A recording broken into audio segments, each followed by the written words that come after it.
Inside Story Uganda, real source of political updates.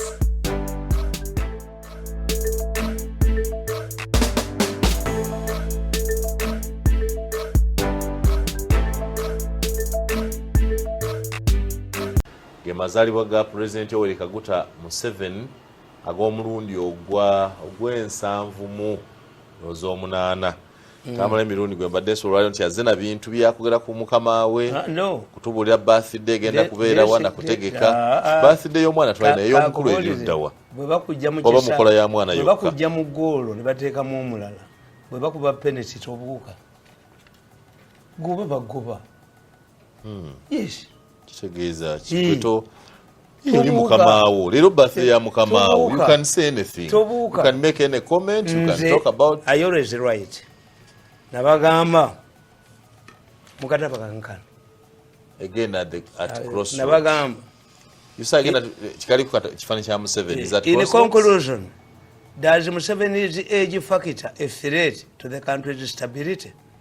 Unlike the civil service where the age factor is very important, it is not the same case in politics.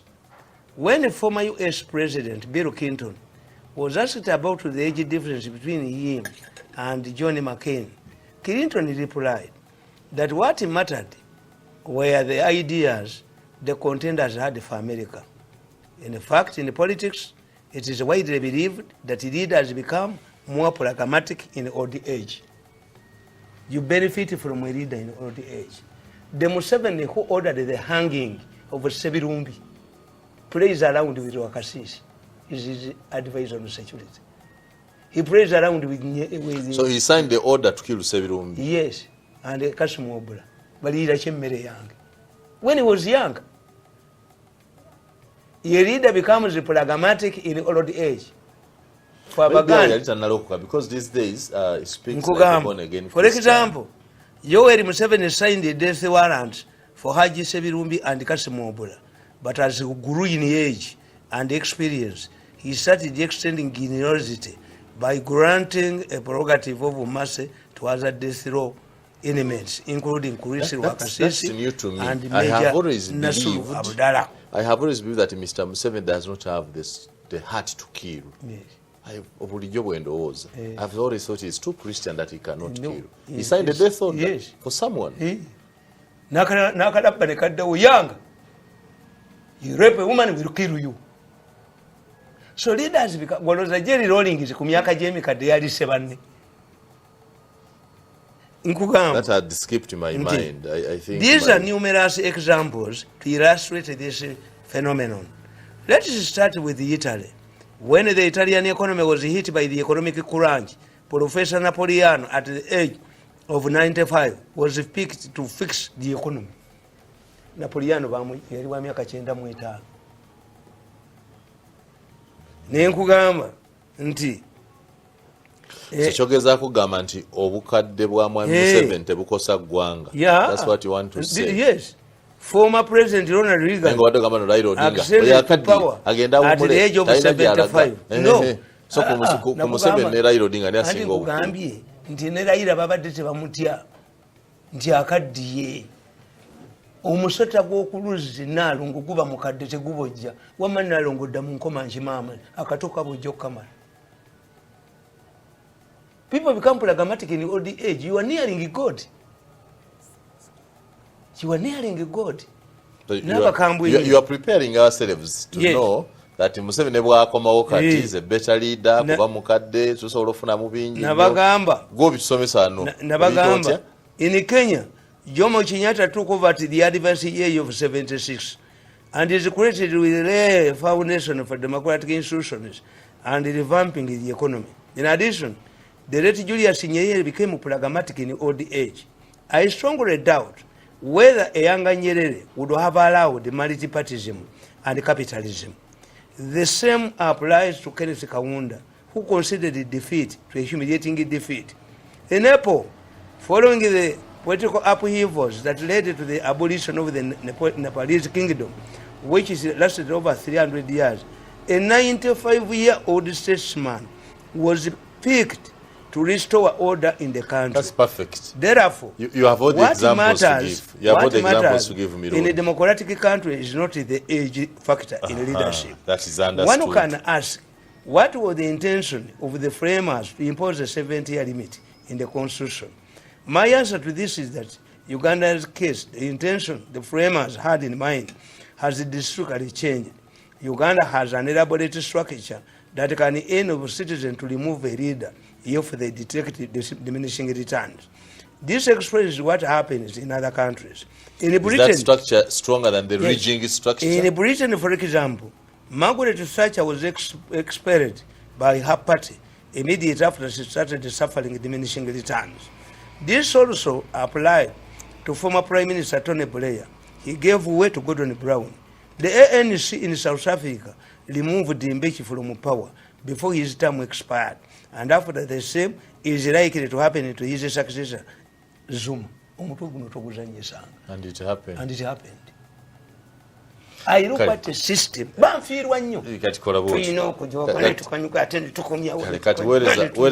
Mukama birthday message? Yes, I was Mukama okukula okutuukaawo ayongedde okutegeera tujja muganyulwamu nnyo ng'akuze nnyo tukyamwagala nnyo birthday message anti talina gundi talina term limit talina age limit and the opposition is fragmented mwagala sente. I'm the only. I was surprised, mesmerized when the Canadian man told these people, the bravest man and the intelligent man in Uganda, one of the best, the bravest, and that's why he has destroyed you, is Mirundi. I cannot put my money here if I don't work with Mirundi. Uganda apologized. So the Canadian wants to work with you in the trafficking of human organs. Not human organ. The man is against human organs, and that's why he's moving it. I've never seen him.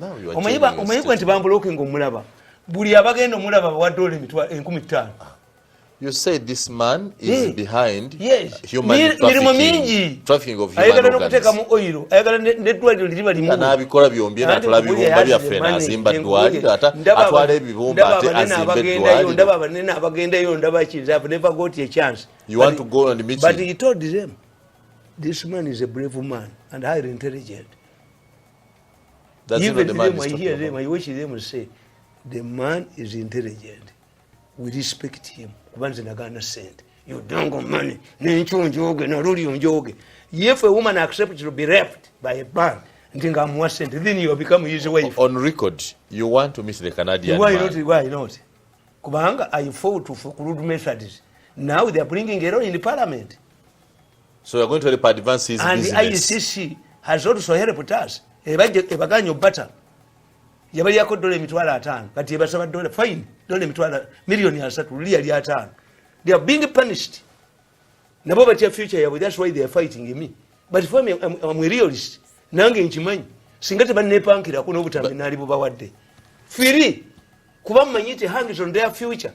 What if this butambi land into a hostile government? Where is this Canadian man? I can also visit him. Asurawa. Ateze manyi bamublockinga. Omusajja gw'owulira ng'ayogera. Mulaba ku machine zange. Nga zimujja wa. Ate genda obuuze wayitwa samukubidde esimu nga bali mu mbalaba mbaleba. Kakati nkugamba. Kankubuulire. I don't even think you know Waiswa w'obusanga. Kankubuulire. I don't think you know the man. N'abalamuzi. Okimanyi gwe nti n'abalamuzi baali basabye babongeze. Yes. Era ne babongeza emyaka. Yes. Baga nti abalamuzi bawa justification for removal of age limit. Ne bagamba the imposition of age restriction is not scientific. No evidence that a person beyond the restricted age cannot perform the work required of him. Number 2, there is no utilization of services of persons who retire. In the past, persons who retired from certain offices would be granted contracts to extend their services. This is no longer the case. Yet, these retirees can still play a role in national development. Balamuzi. For Balamuzi, it's correct because Benjamin Odochi, Nesamuri wako wambuza chakola chategeera chayogera for life. And instead of having these humiliating titles like advisor, you would have the House of Senate. You want to have the Senate Tanzania ina Zanzibar parliament baba naleta senate obange no parliament etono ebalumya erya sente nyingi ate senate corruption.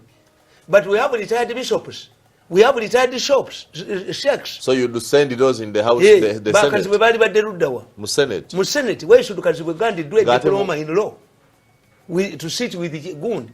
It means he's idle. Although they consult herself, Tinjagala knowledge. She told me I'm looking for knowledge. When I see you arguing on different Gund topics, I admire you. So he did a diploma in law. Nenga abutwali badeka Kazibwe a woman should be a former vice president. What should be ngali mu Uganda ali wano chicha atalina anti ngali mu Uganda ali wano would be international jobs. You don't have to know how to lobby Gundi international agencies. Kubaga kali kankobuli odiro kyekiyonga omusajja akulaze ntayagala embassy nagende kasisi ne bamutula naddayo ne bamutula abeera atya ku embassy esinga obunene ya China. A man was already told you he doesn't want. If you ask, but diplomacy, amawanga gebatume China, because your diplomat determines, tells you how you value this country. Twali Germany mu meeting a president atudde ne Makeri, omuntu nakwata essimu mu meeting. No ha ngamusibide yogera ne Makeri. Who is?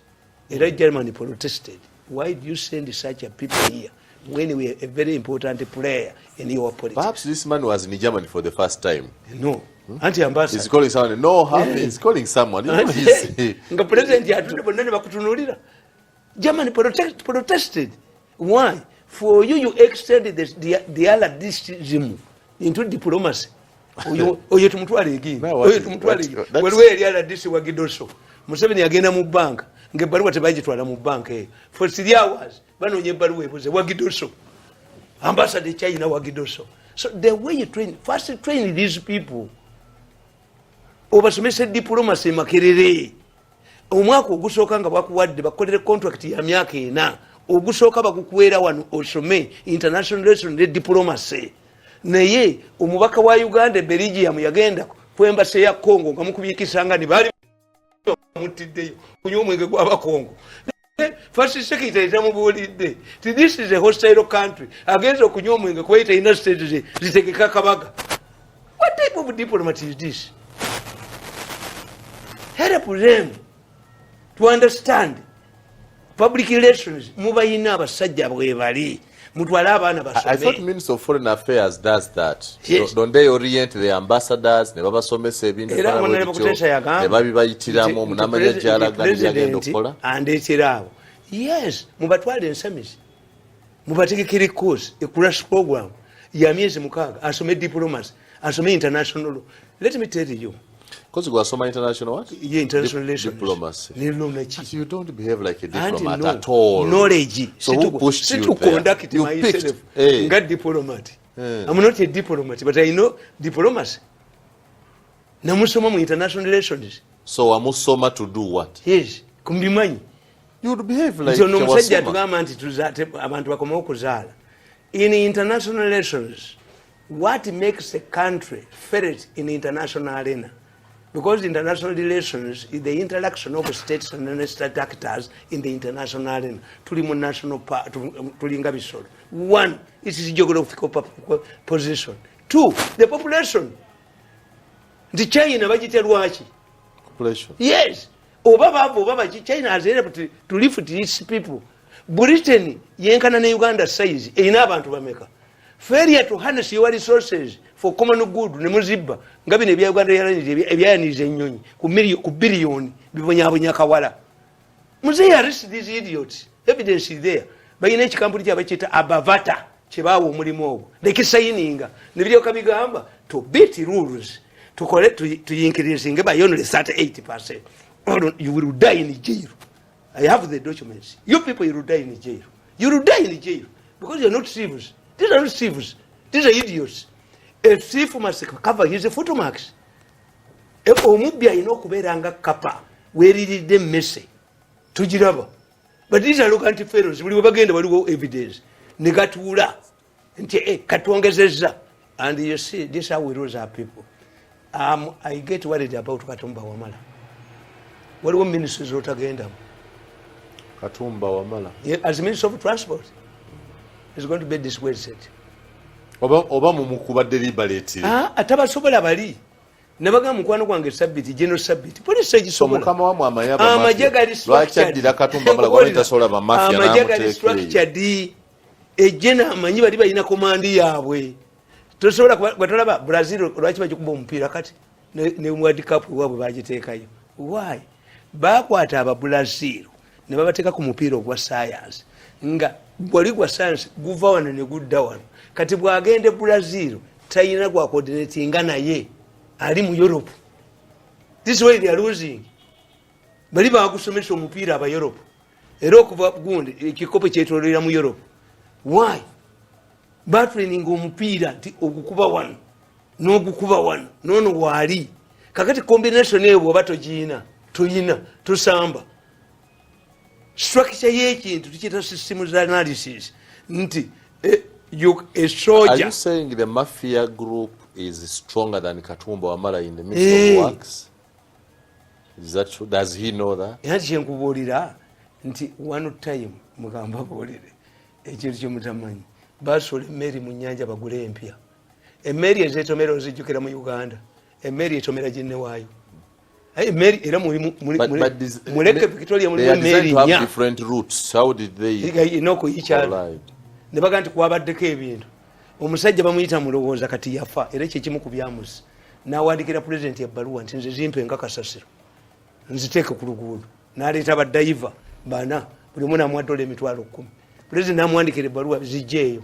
A fool and idiot in the Ministry of Works n'agamba, we have received his excellency's rate of such a debt, directing us to allow you to retrieve these vessels. But if we retrieve them, they will not go to you automatically. They will compete with others. We are together. Nti okujjayo omulambo gw'omwana wange naye ne bukugulako okutu oba okugula oddayo n'okukima ne biziddusa ne bizijja mu Works ne bisitwala mu finance to block bigule emmeri embi. Ono dde mujja pakwata kuba you are not thieves. You are not thieves. Ate nakugamba musajja gwe nakugamba nti in every country's history nakunyumiza nenkuga tumukundi bamusindika Kenya ayambe mmoja against the opposition lwamuwangula. Tumukunda atukirira Nicholas Biwoti gwera alowooza nti agenda kuba ajja kutya nnyo okweraliike. Namuga nigwe lwaki Uhuru temumuta? Why don't you leave Uhuru? Everybody is resigning. Gundi Nicholas Biwoti yagamba tumukunde, younger man, you don't know Kenya more than us. We know we are losing power and we don't need lectures from you. Biwoti went ahead and said, learn it from today, younger man. In every country's history, there comes a time one group that has been in power surrenders that power to another group of the country to continue. Tumukunde tiyasula Kenya. Yatema butemi koma wano. Okitegedde? Tuluyita lwayiribya. Ebayo olunaku olwayiribya lolaba abadduka. Kakati ekiri e Kenya. Amawulire ge yasookeddeko. N'omukolo n'agupangisa. Nawagandi mwaba mutemujja kujja. Yes. Ba commissioners bana bamwewagulako. Process egenda mu parliament babajjemu. Everybody is panicking in Kenya. In America, when a government changes in and Washington, that's the man you very much wanted. When a government changes in Washington, 7,000 jobs change overnight. At every change of government in America, 7,000 jobs change overnight in Washington. No, baduka abajoze nsa abaduka kijja kubeera oli reality. So you wait for that day of change.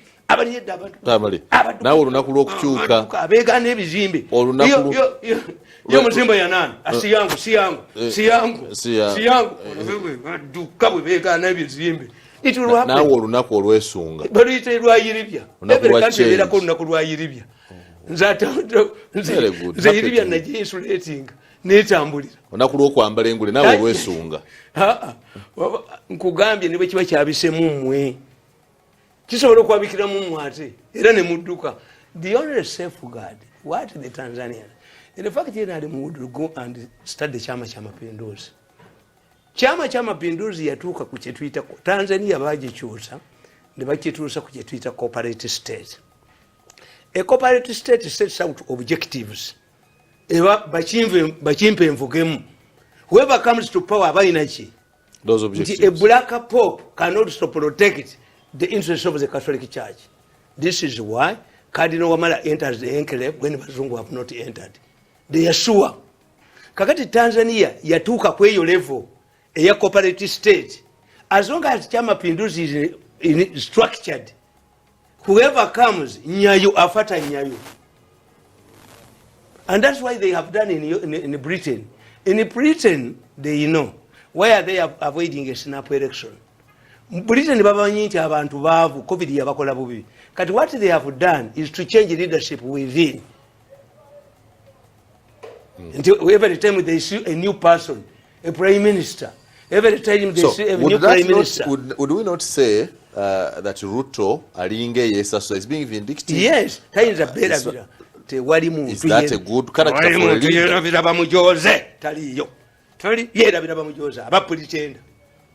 Luto had it to relocate. So bwana his business atandike bwatyo. Nkugambe kati bamugamba mbu ali religious. Every leader comes from God. Are you realizing this now? That forgiveness, reconciliation should come from me. No diro Ruto bamuyita omubbi. Ne badya ne mu office ye ne baga nti baroba baji planning mu office ye. They humiliated him so much, and I wonder. Amanya museka kyabagamba. So must he pursue them or reconcile with them? The way they humiliated the Moi is the way they have nange bwenjogeddwa emyaka 10. Nange bwenjogeddwa. Abana bange ne batuula. Family neekaaba nga tetulina kye twabakola. Nange bwenjogeddwa. Ngende waffe mu nsozi n'enkolima. Buli lunaku nzuuka ekiro n'enkolima. Tetulina kye twabakola. Oba okolimirani. Twabakola ekimu tuwenye bwenye. Oba okolimirani. Did I participate in committing your crimes? No. Mirundi. Because I have information. They saw only the tapes. Ekyo tekiribayo ku nsi. Kitange bwakomawo ku nsi. It touches on my dignity and the future interests. Hikaba bunyi. Uhuru kabadduse emisinde. Ate mugezi nabagamba nti tustudyinga abakulembeze speeches zaabwe. Yaga nti police ebeere independent. Tugiwe budget yaayo. Tugiwe accounting office. Ekitegeeza ubukulu bwe bakunywa. Tuganze toddukira wange. Layira bwe bakunywa tojja wange. Police is independent. Police independent. Nenga bwe munamusugula bwe mutyo bwanakwata kulayira ensi na mwangulira. Ata emyaka 10, ayina 10. Aluwa. Rutejawa. Kenya ni politics. Ngalaga kabadde kabego. Kenya ni politics ali bwati. Kati bayina kye bayita grass hopping mu politics. Kati ababaka abali eri badduse balaga wuwe. Who is going to be majority leader mu Senate, mu Parliament? Who are going to sit on the committees? Who want to be ministers? Because abe Kenya bagabana ante mu mugabana kamyu. Kyovera bingalo zisanganya ne bali wana. Bali dona buli omu ne bamujoga. Mu mugabana kamyu you are sharing a rabbit. You are explaining something very well. Let's go back to what you were explaining. So you think Ruto, I thought, would encourage him to reconcile with all these people. When you win a country, percentage for your singular value, it's almost 50-50. A miss is like a mile. Ugenda kumaja golo n'okuba ebbali ne yasimulidde eri. Kati ugundi Raila Odinga alinga Ojakoya. Besigye ya afananga ugundi. And Katumba wamwe. You are all losers. Except in America. In America, the moment you get 10% of the votes, some of your programs are funded by the government, the federal government. Laila is talking about 6 million people. They will merit. 6.9 million yes, people. They will merit.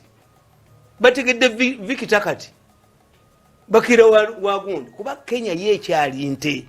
To do business in Kenya, you must be part of government. Era nabo kakati ba Uhuru kye bayina okukola kimu okutegekawo a formidable force. Uhuru tajja kulitayalinga ajja kufuuka nga Moi. If you retire, then you become a victim. Don't retire. kuba bw'olitalinga kitegeeza era kyovolaba onugundi Luta amugamba nti I want to retire Raila Odinga. I want to assure you Raila Odinga will come back again if he's alive. Why? It has now become a game. A change oyinga yete kyagenda kuwangula without being opposition leader obugagga bwe bufa. I'm telling you. No, you cannot talk about a man who has invested billions in a campaign that agenda kuwangula. He wanted to win, but he was reached out. Waliwo omukazi ng'azaala bafa alina akafiisa abaganda tuga nti alina akafiisa talekayo kufuna mbuto era bw'atuuka ng'azaala bafa amala n'akola nti ekimala betray this. Raila Odinga's strategy, that was Moi's strategy. Moi refused to retire. Nabera confrontation ne government yaddako. Eventually Katonda agenda amuyamba. Gundi Raila Odinga never following out ne Kibaki. Bonna ne baddukira ewaani. I doubt, I strongly doubt, singa Moite yafa, there was no way Moi could allow an alliance between Raila Odinga and Bukulu. Tichali baddeyo. But what do you learn? Kakati Catholic Church in Kenya over everywhere. The Catholic Church will not fight you unless you tamper with these operations. Bubagala tibagala kufuga gwanga. Gala wa amasomero gaabwe kwata ku seminariyo zaabwe biki. Kati the Pentecostals in Kenya bobali open. But the problem here is that they cannot unite the Pentecostals. A government can have such an asset. Government. Waliwo ebintu byebaddeyogerako ebya religious Pentecostals. Yes, nakugambye. Tulina abantu abalina empisa kati ng'ezo mu balokole. Waliwo yakuba juza abantu kibooko ng'ababuulira. Ebusoga naye waliyo waayo naye baga yakuba abantu kibooko.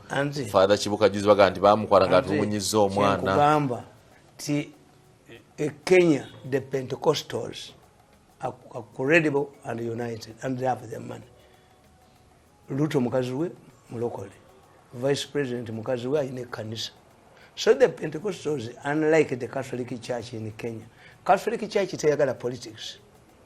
No, si nnyo politics. Teyagala. I thought it participates even more. Era kyobola mu Latin America ono Papa Java twafunayo a crisis. The Catholic Church all the bishops bali baga nti bwemujjako badictators abacommunists bajja kuwamba Latin America until they decided no, why don't we create some priests who can take over power? We call them the just priests. Papa Mwava, let us remove the dictators and take power. Reverend Father Aristide wa Haiti, this is a group bali confrontation, but the Catholic Church can only move against you ng'okutte ku seminariyo zaabwe. Era mu katabo kange kano religion nti what separates religion and gundi nakawandika dated April 2012 ne mbagamba nti there must be a requirement. Dr. Obutabo businga about 2012. I think you are very organized there. These days you don't write. Nkugamba mpandika you have been overpowered by anger and lies. I write. Naye nkugamba nti some religious leaders are wanting kubanga mmwe ekibakoze obubi ebintu byonna ebijjako omukulembeze mwabyonoona. You started fighting Museveni at a time. Political parties ne muzijjawo, societies ne muzirwanyisa Museveni n'azikuba, eddiini n'azikuba. Where is emiringi ye? Where is Father Gaitano? Where are they? They were swept on a political ground heap.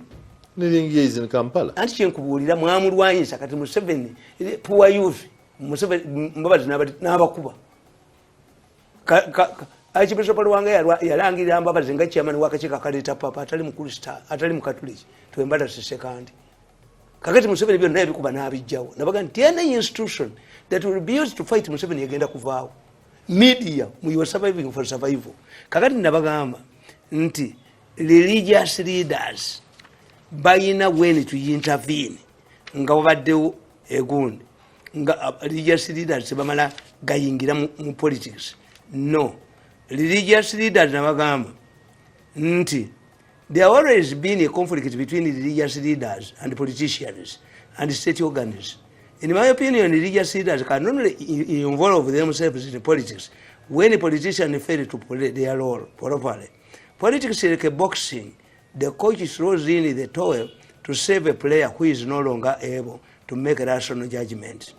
Religious leaders, therefore, can come in case of a political statement, but when they do, they must follow the principles of politics. You can come in, like in Kenya, the Pentecostals have come in. Never bana alimira muntu bajja mufuga jabba kuba.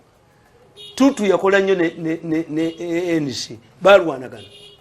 Zuma gundi n'avuma Tutu Mbeki tugwalyanga na apartheid. When you come in, you go.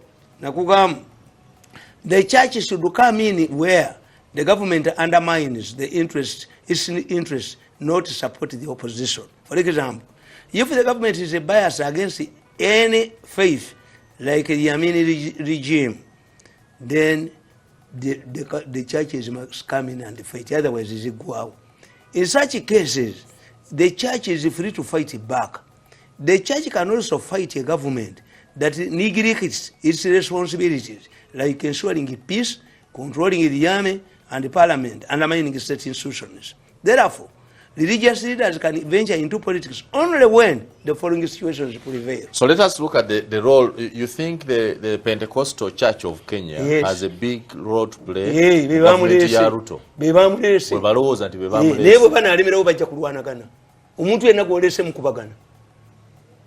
So Bible yesula mu kisenge, verses za Bible ani they are going to clash. Era nekibabulya ne mbagamba nti where therefore religious leaders can venture into politics only when the following: when a bad government threatens the survival of the churches or religious interests. In China, the Catholic Church is controlled by the state, and it is the state that appoints bishops and cardinals without the consent of the Vatican. Also, in the countries like the former communist countries where seminaries had been locked up and closed, church irwana. Number two, where religious leaders are targeted and killed. If the situation is allowed to continue and consolidate itself, this will eventually result into the dysfunction of the church. Therefore, under such situations, the religious leaders must fight back and remove the government. Ndiye Burundi yawera seminary negana ne cutting of prayer hours mujikube kwa mutajikuba mugwawo. Number 3, when the government fails to protect its citizens, this means that the state has abdicated its responsibilities and is no longer in a state. So organized groups like the churches can come in to guide society. Once state collapses, Kenya katulinde. Yes. Laila no bamwadde ekifo kinene. Yali ku lukiiko lwa UN kale ku UN board babanza ku nsonga z'ebyobufuzi munsi yonna. Ebyamanyi okulubinga. Ebya peace. Anti kyembagamba era abadde mu Africa. Eremu EU gyali. But the problem is tekyo bakimufunira. Kubanga kati bukulu yeruza. Bukulu lolo yonna gyagala. Nemo yali agala kikola ne bamumma sente. You must get the support of your government. Nti ono ugunde yeyonona yajja mu government yakwera olutwana afera foreign minister ono musajja yali agera kwera secretary general wa UN owawa otunu dikwera gwe yali alonzo musikira, but he messes up himself, comes up in a short lived government, becomes the minister of foreign affairs. Why? The Acholis wanted to prove to the Rangis that they also had brains, because the Rangis were telling the Acholis, for you can only fight, you lack the brains. Without trust, you cannot survive. So, to prove them to the contrary, they killed the carrier of this man. That is the lie. The truth is, it is your government, is Mr. Museveni, who failed to endorse, who refused to endorse Olalo Otunu. What type of Olalo Otunu? Olalo Otunu had lost them, but Museveni comes out with reconciliation. Where do you find a government where the son of a former president you depose, you remove it from power, is a minister? Museveni yachina yekka. Yes. Kitabu yajja ko kitabu, did you connive with this man? Did you rebel against Okero Lutwa? Atenze. Gundi oyo namulaba. Oyo Okero Olyemu. Ajawandika ekitabo. Oliyo mayina story. Okero Olyemu nze nali kugundi ku speak mu 85. nga gavumenti yaabwe egenda kuku nenda bookera oliemu ngaze yali ku spying mission olwo lutwa awadde baaziriyo sente n'ebyokulwanyisa aguleko katonga baaziriyo yadda mu sipiiki n'abawalaaba nga katonga gwaggulawo mulala. I don't know how ono oliemu bwe bamubuulira tibaaziriyo tali luddawa tali katonga ali mu sipiiki n'abawalaaba bamuweebweta musajja mukulu kati nenda bookera oliemu ngaddayo tuba tuli awo ng'okera olutwaze naye neyeerabira ku musajja we nga bamuweeweeta yamugamba bw'oba oyo ye katonga kati gwoggulawo tugenze okera olutwa n'atambula n'ava ku sipiiki. Yes. Kale katumalirize Kenya tujja kulaba ekitambula katumalirize ne n'abakyala. What do we remember as a country that is special about Queen Elizabeth? No, what is important is that what makes it survive. One, until the British merchants invested in Britain. Mwe basipapa brown white bani mubabako sente zaawo. I don't know whether enanga yasoma nnyo. Kubanga ati wulira enanga yali badde amanyi omusajja gwe bayita Sadrek yali pirate wa ku nyanja naddayo mu Bungereza n'emiti gya gold 4,000 Queen yamuweerawo obwassa to develop Britain. The mafias have developed Italy. Nsi ya musanvu mu nsi devastated from the Second World War. Kakati bano bagundi babitatule offshore money uyazijjawa zideveloping ensi solid money tisobola bano akubba sente mu government babba butono mugabana kamyu ne bagula amayumba ebweru. Kakati that's one. Nti Britain merchants invested in capital, creation of capital in Britain. This led to the Industrial Revolution. That's very important. So what are you saying? Yanti kyenkubuulira nti abantu bakkiriza monarchy. You cannot have leadership. Leadership emerges at the surplus level. Saudi Arabia yatandika obwakabaka mu 1933 nga bazudde amafuta. Poor people cannot manage obwakabaka. To have obwakabaka to allow a privileged class. You know, oba France bwagibwawo butya. Poverty. Do you see the British monarchy disappearing very soon?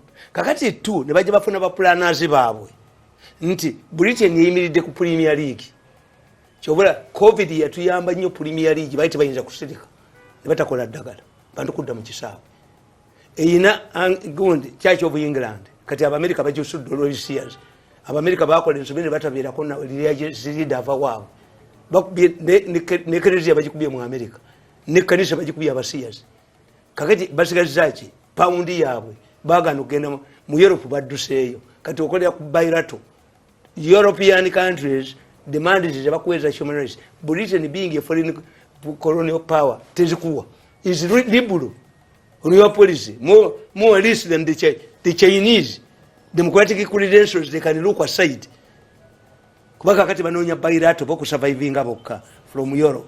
Does Queen Elizabeth leave a strong monarchy or a weaker one? Mutabani we agenda okuleta singa yamubuuse naawe amwana singa onajjajisuula commonwealth ekibazo era Queen expanded. Why are the French gundi Abafalansa one tibatendekera mawanga gaabwe maje nga baleeta Abafalansa bafunire regional wars kati babakubidde mali babakubidde mu Central Africa the beat of the French soldier. Abantu badukidde mu Britain babalowooza kuteeka mpadde wait was because at finally nti praise Lieutenant General Cromwell yawamba obwakabaka bwa Bungereza natta ne kabaka wa Bungereza nabuli forming. I told you Queen alina amateeka agamufuga era wano bwe baali bakwalulinga nti balese teeka erifuga kabaka. I produced that book. Queen has rules. Queen yawa omusolo voluntarily. Voluntarily. He's not supposed to, but voluntarily. The Magana Charter yamujjako powers. No, he's the only person allowed to declare war. Right. It's a set of images in there. Let me go and akataba nakawandiika. So the British monarchy has been changing. In fact, but down reforms eziganti members of the Commonwealth must participate mu kulonda kabaka wa Bungereza over Queen. They are making reforms to expand it. Bagabira bakabaka sente nti bwe tunabeera isolated fekka tunakola tutya teminza kubeera nga kabaka nga mumbuyina bagenda bakola reforms bino kakati nga kugunde kumbaga kuki bakulaze omusajja omu kubategeka amazeeka kironde is a Ugandan. But why is it that Ugandan is excellent performance outside like the rules? The rule in Kenya cannot take a power. Obama in America took power. The Yorubas are rulers. Obata here took power. What's the problem in Uganda? Nditwagenda kunasa ng'omwana abaweereza ebintu ava kuki ava kugundi wano goba ogula bombardia mwazigula kubanga Airbus n'eri endala teziri yanguzi naye ng'omu mulimu bayinginiya babiri banna Uganda mweri endala y'Amerika bagula bombardia abogulira eringa ennyonyi ennwanyi babyagala okubba ssente. How many countries do have bombardiers? They work in Canada. Tizikola mugundi oba najjairu olunaku lwayiribya. There is a day when those who have been in power for surrender it to another group for the country to continue. Nolikola baduka nolaba baduka isere kulunaku olwo iyo muzimba ya nani iyo muzimba siyangu nawe mwolibera bakuza when Tamale Mirundi hapana si mimi ngana bakubuza omuyina sulu yadukane motoka nsanvu okudukire Kenya 70 vehicles mu 79. Where are they? Haina twamusomanga ko nasulu which company has the largest fleet of buses, Central African bus owned by Nasulu Abdallah. Nasulu yaina ku account ye Kenya milioni za Kenya nsanvu mu 79 bazi kwa tani bazi wa government ya Rule. Hiyo pesa ulipata wapi? Pesa yote ulipata hasi yangu uli ukola baduka abajoze nsaba duka omwana kati chota ndamanya chikugamba bulijjo olubuto okujja konga nkongolo era emyezi gigwako ne luzalibwa mubaduka molibera ngati ola baba joze nsaba zendi bakunoonya abekweka mu binya by'emmese nze ndi kunoonya nze ngandakawa nze kunoonya bambuza ni yavumanga Besigye nga Besigye kati president koze Mirundi yali atuvuma Besigye tajja kufuga agenda kufuga Besigye tajja kufuga nze ndinga kapa wakati ekyo kintu kyoyogedde kyekiri kuddusa ndukambiro kati oyo yatuvumanga yatulangira n'atuwayiriza mbusimaye tulina ebizimbe ku ikotoriyo na biki tuli kutwala mbiro nga tukuza gwe Mirundi sinze Mirundi gwe sinze Mirundi nze ndi munyane eriira munyale sijja naye waliwo abajoze ensi abantu bagira bati abo beenanga abo people eating to grab them like a grasshopper abamaje abamu balizikibwa kaweweeta abamaje abamu balizikibwa kaweweeta kabuliza abajazishima y'abantu amagumba bagoche bajoze nnyo abantu so olunaku lw'engule nawe olwesunga si lwangule lwayiribya baluyita lwayiribya anti okuyiribya kubaddusa Abaganda baluyita lwayiribya tugenda baddusa olunaku lwayiribya mu lwetegekero olunaku lwayiribya nawe omwo you among those betugenda okuyiga because otudemonizinze buli kiseera n'otulangira bino n'otuyita end of death n'otuyita bino byonna ngenda nti wuuyo ye nze mbalaga nti ye Mirundi nti mwe mulemeddwa. You have failed not because Museveni is formidable, but you don't want power. If Ruto was not suffocated, why would we sacrifice our careers? If Ruto was not suffocated to the extent that he decided to relocate his business, I have a friendly government. But Ruto was threatened. His fight, Jokonalinge Kapa Mumfumbiro, Ezimbangango.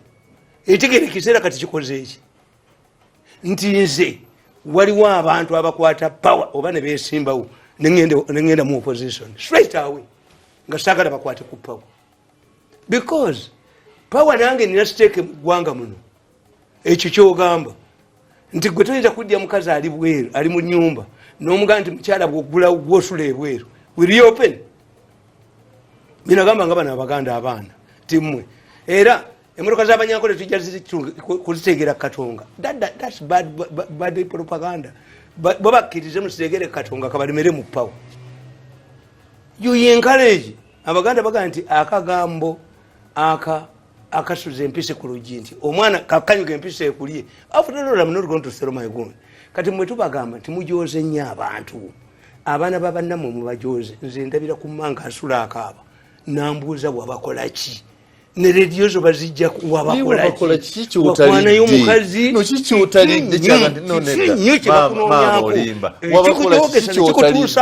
motoka ennungi ozivuze wange ogatambuddemu emisaala wafuna nejyotandituusa abaana bo abaana balina emirimu abaana tebalina mirimu kiki kyotafunye mu gavumenti eno ekikaya bya maama wo buli akaaba nti wabakola ki tamanyi byobafunye nabakola ki what do I do to these people bwalinga otunda empapula zamule walinga ojirira bwoti ng'otunda empapula ku streets. Time comes evolution nze mu family yaffe nze nsingamu obwavu if you think that money is always got from government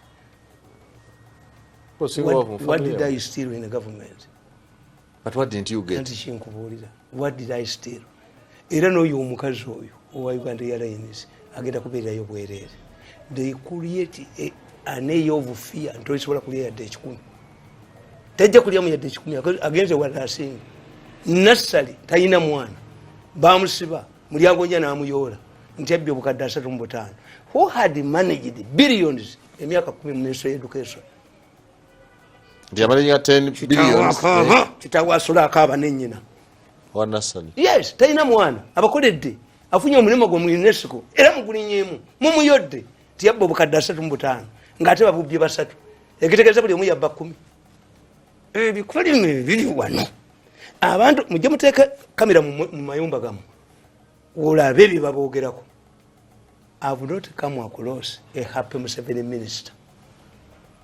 I interact with many people. So why do they keep going there? Because I hear some of them even pay money to be appointed ministers. Happy minister. The others have even been conned. And what pains is malaying. N'abaana bone bakusoma kakati ono mukazi yadde yekwese this woman is in hiding kibula yabaddanganya okutula ku ntebe naye nga punishment yaki Museveni yamujja ewuwe had survived kitaabwe yafa ne babeerawo nti ontwalabo nkwata katebe mu parliament muntwalangayo nendikwata akatebe nenkatikamu lwaki parliament ekuyitako kwata katebe nenkatikamu lwaki bakuyita mu parliament if you want me to you humiliate me and see bayina kuyita mu parliament ngenda gamba Ssenyonyi akuyite akuyite nja kuvayo nga the Uganda Airlines bakuyite ewa Ssenyonyi basobola nkwato guriringi tosobola kunguriringa onguriringa koji ebyo simayi wabudde yatulanga ne Bukenya indiscipline namugamba gwe nja kukuba empya tengende nagamba wabudde Mr President nja kukuchapa empya tenfulume odanga mukumpita tokidanga ogamba minister ngoba kubabe kubangana ne Bukenya bakanga discipline ne measures ngo discipline ngani because you are wali mukozi mu office president uchi anti buli omwaku nyamu this is what I